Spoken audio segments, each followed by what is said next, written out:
Let me amplify a point that Mr. Olson made about the impact on this economy and jobs. According to the National Association of Manufacturers, passing a cap and tax regime, the likes of which Democrats are considering, would result in the destruction of at least 3 to 4 million American jobs, according to the nonpartisan association, the National Association of Manufacturers, which really, as I ask the gentlelady to rise to the podium, and I'll recognize Michelle Bachmann from Minnesota, but this really begs the question, and I think this was a little bit of a question that was asked at some of the so-called tea parties last Wednesday.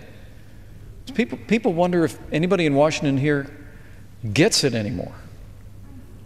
I mean, during difficult times, every American family, every small business, every family farmer is out there finding ways to put off to tomorrow what they don't have to spend today. They're making sacrifices, they're making hard choices, they're looking for a little, in-town income to supplement what's on looking for extra means to make it through.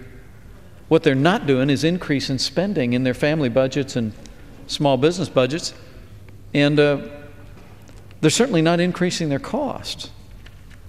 But that's what Washington, D.C. is doing. We've been on a spending spree over the first 3 months of this year, stimulus and omnibus and massive budget.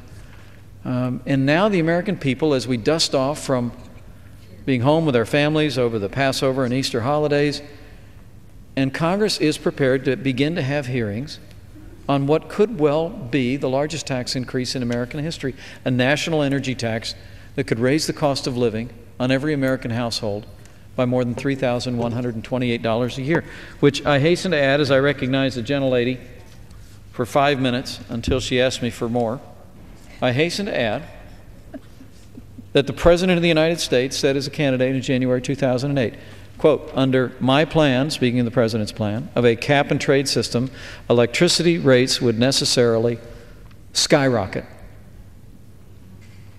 And that is precisely the massive national tax increase that we are here to oppose today. I'm very pleased to yield 5 minutes to the gentle lady from Minnesota, Michelle Bachmann.